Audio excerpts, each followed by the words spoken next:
Hello, listeners, and welcome back to A Feminine Touch God's Way. I am so excited for today's episode, and I'm going to tell you why in just a second. But first, thank you so much for all of the comments and reviews you have left us. They have been so encouraging to Abby and I as we've read through them. Please, if you haven't already, leave us a review on this episode or hit subscribe.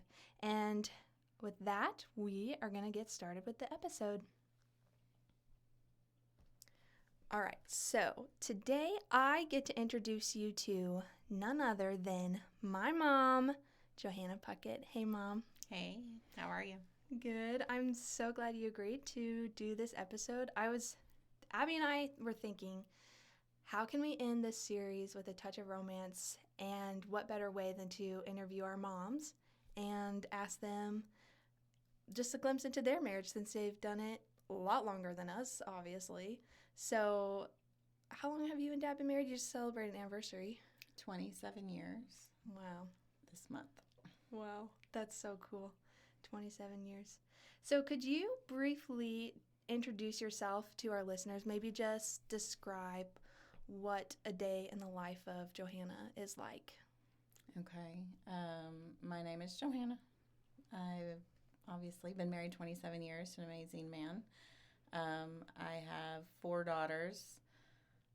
2 of them are married. One's away kind of at college/work. And then we have a 15-year-old who still lives at home. And I am a nurse, so I spend my days. I work in a clinic, a medical clinic, so that's kind of my day. How long have you been a nurse? I've been a nurse about 8 years, a little bit longer, let me think. No, 9 years. Yeah, that's been a cool adventure to see you on because, watching you go back to school when I was in high school and, you kind of primed me for college because I was like, okay, this is how you study and this is how you prepare for a test. And, it's not all roses and dandelions. It can be really hard. What prompted you and Dad to make that shift, that change? When you guys were young and Dad was in the military, mainly because you guys were young, we always worked opposite shifts, and I kind of did whatever job was convenient for that. And when Dad had to go overseas a few times, it was kind of very much, what worked into us being able to have someone to help with watching you guys, because we didn't do babysitters, hired babysitters. We didn't do daycare, so family helped out. Why was that? Well, coming from the perspective of the daughter, I know that, it was always clear to me, having children, you have to sacrifice, you have to put aside your career goals or your, aspirations and just almost scrap together and do what's best for your children. So, why was that such an important priority so early on for you and Dad? I think for us as Christians, we wanted to be able to instill our values, and we didn't feel that it was going to be as possible when or if we were not the main influence in your lives.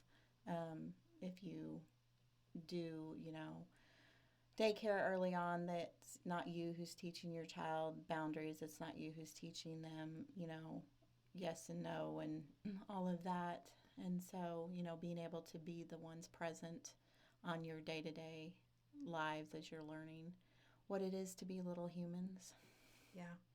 And I definitely reap the blessings of those sacrifice. And, even Dad, like you said, being deployed several times. How many times was he deployed when we were growing up? I can't remember. Was it 3? 3.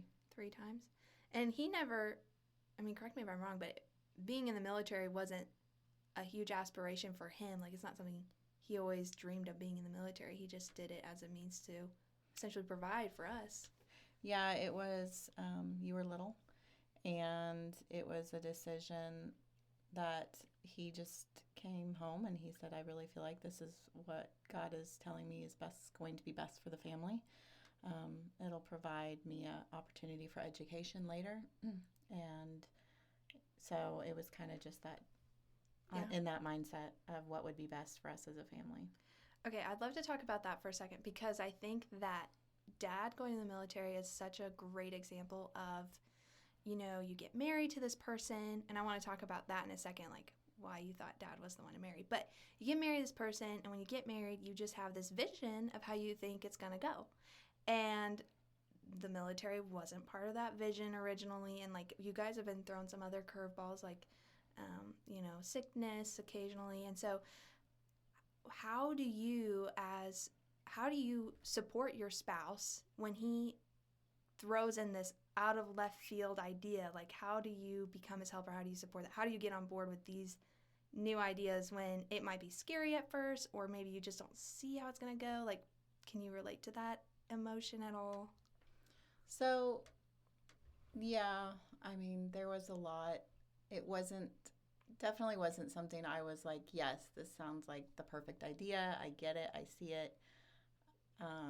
It was him saying, this is what's best for the family. I have been praying about it, and this is where we're going. And I was like, reluctantly, okay. But in that decision, he told me, when it comes time for reenlistment, if, I am wanting to reenlist, that decision is still going to be yours. Because if you are like, no, this isn't working for the family, and you express that concern, then I will honor that. So That's interesting that he's trusting your feel for the pulse of how the family's going, and trusting your value in that. One thing for sure, from my perspective, and I know it's true from my sister's perspective, we always saw you and dad as this unified front. So it was surprising to me later to learn that wasn't your favorite idea dad ever had. I was like, oh, what did that look like? And it was helpful as I grew older to have those conversations with you, because there have been moments, even with Gabe, that he said something like, I don't know about that, but to learn that it's okay to initially be like, I disagree with you, but what's not okay is to dig in and not ever get to that point where you are that unified front for your children, or for even those interacting with your family. So how long was that process for you guys to be like, all right, I think it was a conversation. Just a conversation. Okay, so it's just a muscle you're used to working in. It wasn't an easy conversation. I knew it had a potential to be a hard conversation, and ironically, he joined the military September 11th, 2000, so the year before the Twin Towers. And so, and I can tell you exactly where I was and what was going on and what you were doing at that very second, because he was not home. He was away at training. And so, that was terrifying. I'm not sure it would have been as easy a conversation had it been after. Yeah, that makes sense. And so often the Lord doesn't give us all the knowledge ahead of time, so that, out of his mercy, he definitely designs it that way. Okay, I want to scoot back a little bit and talk about when you and dad were dating, and just because this whole series is finding your spouse. So how did you know dad was the guy for you? What gave you that confidence? Or did you just kind of stumble into it and then you got that confirmation later? I was definitely stumbled. We met at work, and I was new to the area. I had recently moved to Missouri. Now, how old were you? I was, oh gosh, You're 19, I think. Okay, yeah. So I was 19, and I was at work. He had seen me in the break room reading by myself almost every day. And I had a cross necklace on. And so one day he asked me if it was a fashion statement or if it represented my faith. And I was slightly offended, and I was like, my faith? But that's kind of where our conversations went from there. And he could tell I was kind of lonely, but then he also looked at the people I talked to, who was the people I worked with. It was my department. Those were the only people I knew. And he knew them and knew they weren't very pure. And Okay, yeah. So he's wanting to protect you a little bit from some of that? Not necessarily. He was more wondering what kind of person I was. Oh, okay, gotcha. because those were the people I talked to, but yet I didn't appear to be like them. Mm. So. Okay. So then you guys just started talking, and then He invited me to church, and this sounds stupid every time I say it. So I moved to a very small town from a very large town, and you didn't know anybody in the town I was from in Colorado. And everybody knew everybody when I moved to Missouri. And so I was a new face that nobody had gone to high school with and nobody had dated. So a lot of guys asked me out, and I was like, no, no, no. no, thank you. And so when he asked me to go to church with him, I just looked at him and said, if you think this is ever going to be more than just friends, you can forget it. And he said, I'm trying to remember exactly how he put it, don't flatter yourself. You know, I can see Dad saying that. That's funny. Neither of us had any intentions of dating at all. Like, that was not where we were at. He was planning to move away and do missions, and I was just not wanting to date. So it was kind of, we both said no dating from the start. Yeah. And you guys just had mutual friends at work, and eventually that branched out to some of Dad's friends growing up, right? Like, well, actually, I don't think we really had mutual friends. We had mutual acquaintances. Okay. And I went to church with him, and that kind of is where our friendship stemmed from. As I started going to youth group with him, and just kind of getting plugged in with him at his church, which was nice and refreshing because I was new to the area. I didn't really have a church, so. Did seeing him interact at church with other people kind of give you a better view of his character? As you know, your dad has a ornery side. So I mean, he is real. Like he is who he is. He's always been who he is. He's never changed. Yeah, there's no front. No, he's very genuine. So that part was easy to see. He has a sense of humor. He's ornery. He's a lot of things, and he was always who he was from day one. It didn't, and so honestly, him and I became best friends, and just we went everywhere together. We hung out. We weren't dating. Nobody believed us. But we spent 4 months just hanging out and being friends. So what was the moment that you looked at Dad and you're like, this is a guy I want to marry? Oh gosh, I know the moment for him. I don't know. Mine was gradual. Okay, so you had a gradual affection. So it was like one of those moments he was pursuing you and like trying to change your mind. No, actually not. He remembers the moment he decided he couldn't live without me. Because of our aspirations, he was planning to move away and do missions. He was trying to earn a certain amount of money, and he had an opportunity to go to another town to help set up a store. And it would have been a lot of overtime, a lot of extra money that he needed. And he knew he was leaving on a short mission trip in a few months, and it was going to be like 2 months of that time where he just wasn't going to be there. And there was some regret and some pause if he wanted to do it. And I went and talked to my manager, and I was like, hey, I can go too. And so it was, we were like, oh, this will be nice. We'll be able to, we had separate hotel rooms. The company was going to pay for hotel rooms and all of that. But his manager found out that he was actually leaving and took it away and said, no, I'm sorry. That is an opportunity we're going to give to someone we know is going to be with the company. And so he was like, oh, bummer.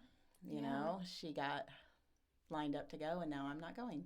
And so just to clarify, you couldn't go or Dad couldn't go? Dad could not go. They said, you're leaving the company at this date, so we're not going to give you this opportunity. And so I was still slated to go, and I turned it down. And I said, no, I think I'm going to stay. And because he says along the lines, I might be putting more words in his mouth, but the disappointment he felt when he realized that I was going and he was not. It wasn't the disappointment that he couldn't go. It was the disappointment that he wouldn't be spending that time with me. And then when I turned down my opportunity to be able to spend more time with him, he was like, this is someone I can't live without. So that's when it was clear To him, yes. to him, not to you. Oh, I liked him then, yeah, obviously. I mean, you didn't want to go after you found out he couldn't go. Yeah. Okay, so it's starting to be clear to both of you guys that this could go somewhere. We both knew we liked each other, but we didn't know if the other one liked each other. Okay, yeah, one of those classic. But you guys weren't in that situation very long because you guys were. No, you guys started dating pretty quickly.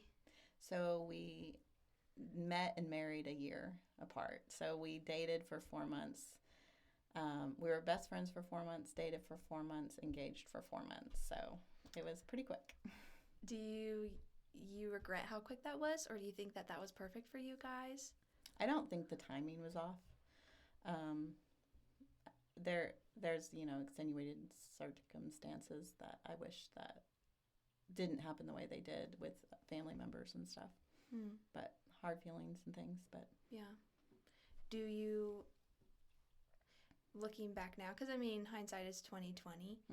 Do you see those situations as moments where God's grace really filled the gap and like made it work out anyway, or are there anything that you would change, or like even from your experience maybe tell our listeners to avoid certain aspects of what you guys went through?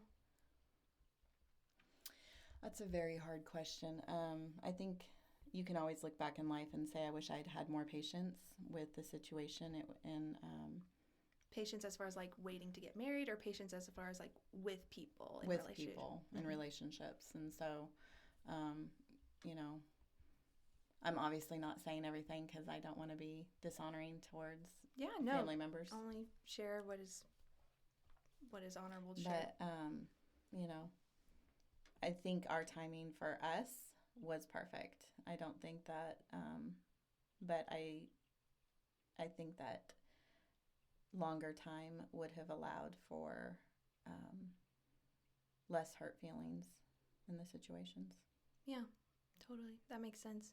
And it's hard because when you get married, there is inevitably change. Like you're changing your status of, you're going from a Sullivan to a Puckett. And with that is like the mourning the loss of what was, but now that there's this new season. And I think every woman experiences that to a greater, I know for me, like mourning the loss of, that close, intimate, everyday relationship and like reliance on dad and you, and now I rely on my husband, and like that I think is designed to be painful to a greater or lesser extent.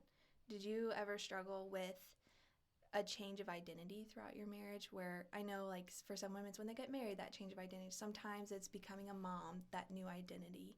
Is that something you ever struggled with? I think the only time I struggled with identity, I guess, would have been when Dad deployed. Going from a very unified front as parents, very much parenting together and loving together, and like how do we express to our kids what it is to love and to care for one another, to care for others, to being a single parent, that I can get to discipline and I say get to and don't mean that, but discipline and teach and do all of that on my own. That was very hard. Yeah. What was something that kept you grounded through that hardship? Definitely my relationship with God. Sometimes I felt like I was going crazy. So being a single parent is not something for the weak of heart if you're going to do it right. No, it's incredible. And I know like our experience in the military, watching our friends sometimes as their husbands are gone, like so much respect and a desire to come alongside them and help them in any way that they could. Is there any people that came alongside you and really helped you during that time? Definitely Nana and Papa, which is Dad's, dad and stepmom. They are our neighbors. So during that time, they were next door to us. For part of it, I lived with them. And, having them nearby and having them just be a part of your guys' life and everything was a huge blessing to me. Yeah. It was so cool. We joke we'd go up the hill and through the woods to Nana's and Papa's house we go. Literally. We just walk on over and spend time, and we knew they would always make us breakfast if we wanted that and hang out. So that's a huge blessing to be close to family during times like that. What has been one of the most surprising aspects of marriage for you?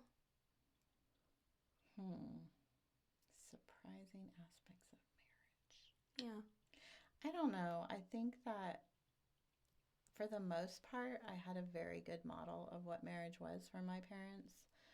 Um, my, my parents love each other dearly, and growing up, they both had a very strong faith in God, and they, my mom definitely taught me what it was to honor your husband. I don't know. I think that Dad and I definitely have a more give and take type of relationship, meaning that, he's definitely head of the house and I respect him beyond measure, but he has always been willing to listen to, my opinion and what I think, and um, sometimes through prayerful consideration, he is a movable force. Yeah, that is one thing I've always admired about you and Dad is his willingness to listen to you. Like, even moments I'm like, I know he's not going to listen to me, but he'll listen to Mom, just like, because you've earned that respect and you've earned that sway, if you will, in his decision making, because what husband wouldn't want to consider the consult of his helper? Like, right. It's to his detriment to not seek out that wisdom. I think what's crazy about our relationship is because I've never been vocally against what he says. There's been people who've been like, you just let him walk all over you. But because of our discussions are private, and, if there's something that we're like, let's see what we think of this together or discuss, it's never a public display of disagreement or discord because it's not the way it is.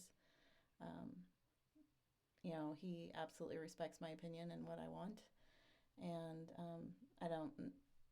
doesn't mean I get my way every time, or right. that he doesn't say, well, what about this? And I'm like, okay, you're right. Case in point, the military. It was a discussion, and so I think the most surprising thing I would say, back to your question, would probably be the depth of our relationship as we grow older. To watch him grow in his relationship with God, and to watch him just change to be like, every day it's like, oh, he's so much more of the husband I wanted to marry. Oh, each day it's a deeper relationship. I love that. So you're like investing in the future version of him, and you get to enjoy that more and more as the days go on. Yeah, I think when you have a relationship that is honoring to one another, I think with each day it becomes a deeper love. It becomes a deeper care. It becomes deeper in every way you can think. So that's really helpful for people who have been married. Like, so I've only been married 3 years now. And something I notice is that my marriage looks immensely different than when we first got married, and especially when we were dating. And it can be tempting, I think, to think, oh, well, I don't have those same butterflies. I don't have that same spark that I had on our wedding night. Is something wrong with our relationship? And like, it can be, like, logically, I'm saying the success of a marriage isn't based off your emotions every single day. But in my heart, I'm wondering, well, what if there's something wrong? Like, what would you say to a listener who's maybe doubting the change that they're experiencing in their marriage? I think a lot of it has to do with your attitude towards marriage.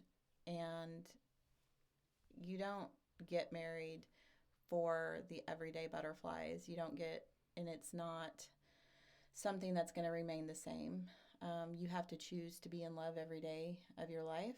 And some days you may not like your husband, but you have to understand that no matter what, that is who God has for you. You chose this man, and that is your husband.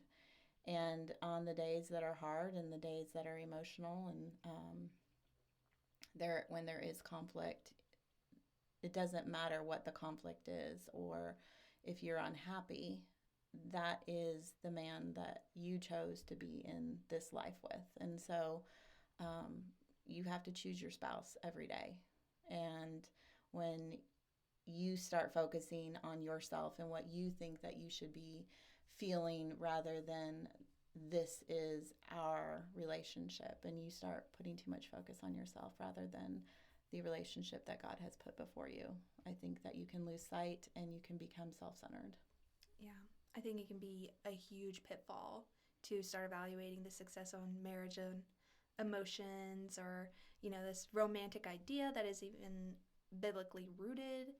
And I just see that as like a huge pitfall that women fall into. I've fallen into that, and I've had to like repent of that.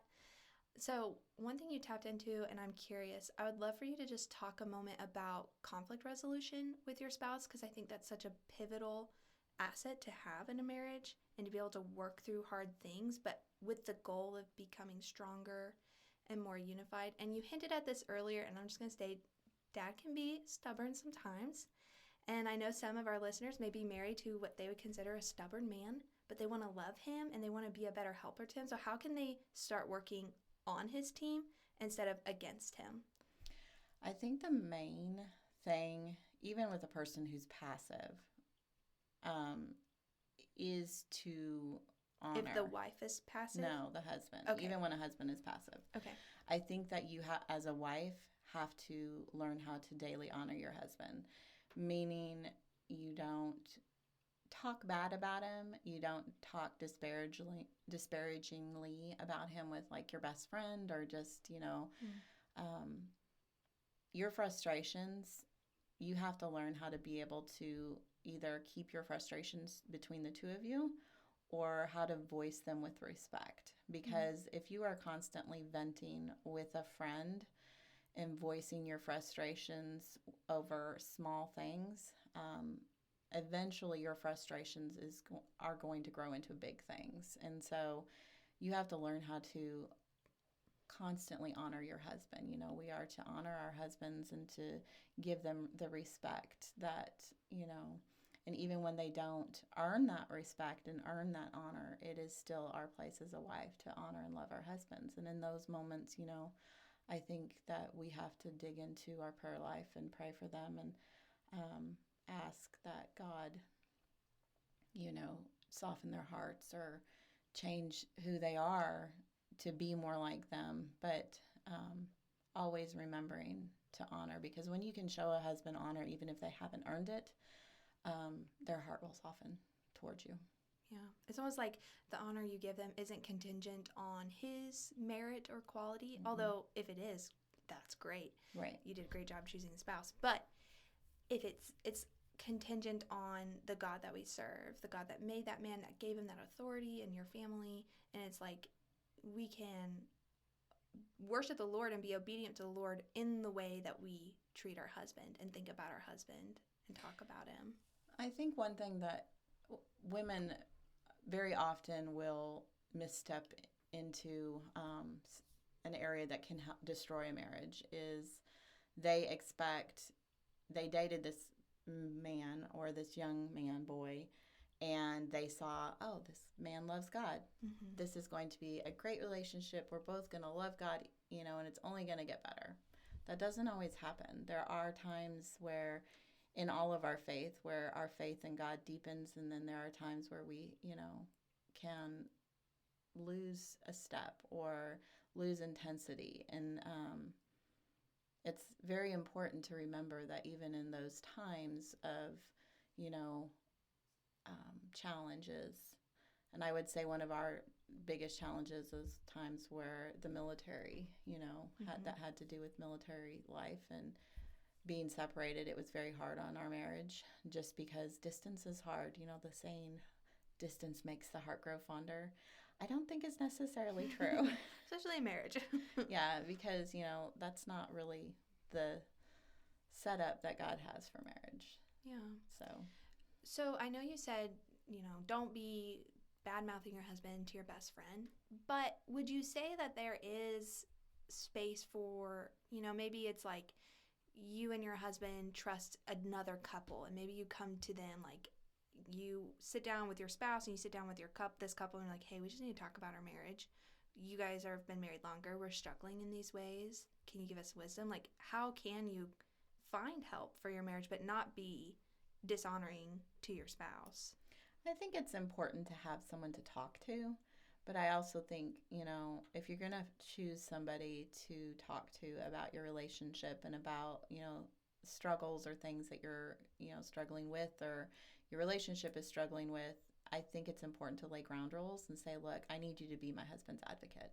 I'm going to talk to you when things are hard, but you have to be his advocate. You can't jump on the bandwagon with me and be like, if I'm having a day where I'm having a hard time, I need you to advocate for my husband in the way that is godly, that helps me, even when I'm frustrated and I'm, not feeling it like I should. Yeah. I think that can be helpful even for me thinking about when my friends talk to me about their marriages, making it very clear, like, hey, like, I'm not going to take your side. Just so you know, I'm going to take side of marriage here. And if you're not interested in hearing that, maybe not talk to me. Or maybe that's just helpful to think about. And like the way that you allow women to talk to you about their spouse, like that can play a role. Because I don't think we mean to say bad things about our spouse, but just having that extra layer of accountability. It is easy to get frustrated in a marriage because, 27 years, there's frustrations in 27 years. But, I can think of a specific point where I have a friend who was like, I'm so frustrated with my husband. I'm just, if this doesn't change, I think I'm done. And I was like, you need to spend some time. And it wasn't like a you accusation. And I just really encouraged her to spend some time remembering why she loves him. I'm like, it's important, especially right now. You're frustrated and you're upset. Your feelings are hurt. You need to spend some time and really think about it and just remind yourself why you love him. And I think, being able to, even with a person that you're around who may not be a Christian even, because a non-Christian is not going to listen to the advice you give in the same way. And so sometimes it's important to learn how to talk to people that you interact with who aren't Christians, to be able to encourage them to make choices that would be honoring to their husbands and that could possibly, reconcile a relationship that is close to being lost. Yeah. I was thinking about that recently, just the context of remembering why you love your spouse, but also it's important to do that with our relationship with God too. Like, why do we love God? And remember and looking back all of the good things he's done for us. Because I'm reading through Judges and it's just constantly like they did not know God and they did what was right in their own eyes. And sometimes I think that can apply to marriage. Like we forget all the incredible things our spouse is for us and does for us, and then we just justify our sinful behavior because, well, who is he to tell me this? And I think that's great advice, honestly. So being married 27 years, what has been one of your favorite blessings that's come with marriage? Having a helper. Like, having someone who encourages me to do things that I may not do on my own. Me going back to school and becoming a nurse was definitely something I kind of was like, maybe.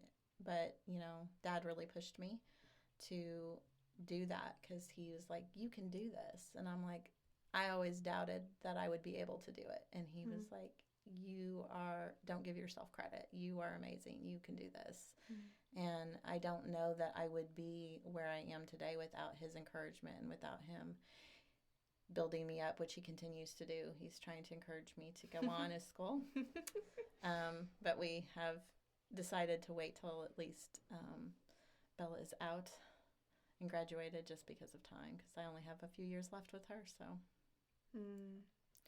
Yeah, Yeah, that's really cool. He just continues to spur you on and be a better version of yourself than He you does. otherwise would be. And I also think praying for each other when he struggles, you're there to lift them up. So when I have struggled and when I have had a hard time, he's always there praying for me, encouraging me. So to have that person to do life with that is fighting for you. You've mentioned prayer a lot throughout these last few minutes. Can you describe what your prayer life looks like and how that has, it seems like it's been a really key aspect of your marriage. How do you make sure that you're constantly praying? I don't know. Praying like throughout the day, um, praying on the way to work, um, going to each other when there's things, texting dad, hey, this is going on. Could you be praying about this? Mm-hmm. Is it just, I mean, I think prayer can mean immensely different things to different people. It can. So is it like you just have a conversation with God in that moment? Are you quoting scripture as prayer? Are you journaling it? Is it just something you say out loud? I think it's probably, for me, it's a conversation Mm-hmm. with, and I think that probably the one aspect that dad and I both remember would be when you were born, I was like, I want to send her to private school. And dad said no. That was not something he wanted. And, he had kind of gone to a small private school. I had gone to private school. And he was like, I think it's a terrible idea. And so, I just started praying about it from when you were a baby. And then when you were getting close to kindergarten age, preschool, he came to me and he goes, hey, I really think we need to send her to private school. Mm-hmm. Never had another conversation. Mm-hmm. And sometimes rather than fighting and arguing it out, that's when I think that you need to just pray. And my prayer was never, God, change his mind. It was, and this has been a prayer on many occasions throughout our marriage, God, this is what I think. This is what he thinks. I want your will to be done in this. So either change his mind or change my mind. Hmm. So that's a really great way to approach that without the pride of, I'm right, obviously, Yeah. And I think the one time that came back that happened the opposite way is, when dad was due to re-enlist, it was a definite hard no. And then when he had an opportunity for a job overseas, he started praying about it, that if it was something that, that God would change my heart on it. And he said, I think, one sentence, and I said, God's really been working on me on this. And this has been something that, and it wasn't even something we had talked about, but God had been changing my heart and saying, if the whole concept of him working away from home again, for some reason, it was like something that kept coming up in my heart. And I was like, God has really been dealing with me on this. So, yeah. Wow. And you were surprised yourself that you're yes, saying I was it. surprised. Yeah. That you're very like, surprised. yes, I think you should work and it was very again. hard. Yeah. It wasn't easy, but yeah. Yeah, and I think that honestly, that is such a blessing of a Christian marriage because it's not just you and your spouse, it's you and your spouse and Christ. So, in the areas that you fall short, Christ's grace fills the gap. And your marriage isn't perfect, but Christ's grace has made it perfect. He is perfecting you continually. And that's just something I think lacking in a secular marriage where you don't have the Holy Spirit actively helping you guys to be on the same page and to desire the same things and to grow into wanting the same outcomes for your children and for one another. So that has been a super cool piece to watch unfold in your guys' marriage growing up and like desiring that for my marriage continually, keeping Christ as the center between us. I guess one of my last questions for you, because a marriage is never stagnant, like you said, like it's constantly changing and progressing. So what are some of the hopes that you have for your marriage even like 10 years from now? What does that look like? 10 years from now. Yeah. Lots of grandkids. Yeah. Yeah. Because I think it's helpful to not just get so stuck on the what's right in front of you in marriage. So it can be easy for me and Gabe to just be like, we're just always going to have kids forever in our house. But that's just not true. So what are we working toward in the future? And I think that can be helpful to keep in mind. So lots of grandkids. Mm-hmm. Would love for, just to build a relationship. I look at the relationship like Papa and Nana have with you girls, and actively right now, Bella, living next door still, she spends a lot of time with them and investing in our children's children, Mm. in a way that Papa and Nana have invested in you, praying over you guys. Nana and Papa pray over all of their kids and grandkids and sons-in-laws and great-grandkids now, great-grandchild. I had an interesting conversation with Nana recently where I was asking her just because she just basically made clear, like, I've got stuff to do. I've got important stuff to do. I'm like what, Nana? And she's like, I'm a prayer warrior. I got people to pray for. And I was just like, it just struck me because I just never think of life in those terms, that what if the biggest purpose God has for her in this season right now is to pray, and that is the reason why he hasn't taken her home yet. Just he needs her to pray for people. Like, and she does. Oh, I know it. Constantly. It's just so cool. Nana's really cool. But yeah, I think that's a big goal, to be like Nana, honestly. Mm-hmm. I don't know if I could do it. She's pretty amazing. Yeah, she is. Oh my goodness. Do you have any other tips or words of wisdom for women that are thinking about marriage, newly in marriage, in the midst of the struggles of marriage? Do not get caught up in the butterflies when you're choosing your husband. Butterflies are important, but the character of a man is more important. Because if you do not choose someone who is a person who can honor you and honor God, it's going to be a hard choice. Yeah, and it's one you still got to make. 'Cause you made it. You made it. Yeah. I mean, but I look at people that I knew that married at the same time Dad and I did, and it was, it's been a rocky road, but, choose your husband every day. And no matter what life brings you, it's something you're doing together. Yeah. Well, I think that's a great note to end this episode. Thank you, Mom, so much for being willing to get a little outside of your comfort zone and interview and get to know our listeners. So, all right. And with that, ladies, let us not grow weary of doing good, for we know in God's timing we will reap a good harvest. Bye-bye.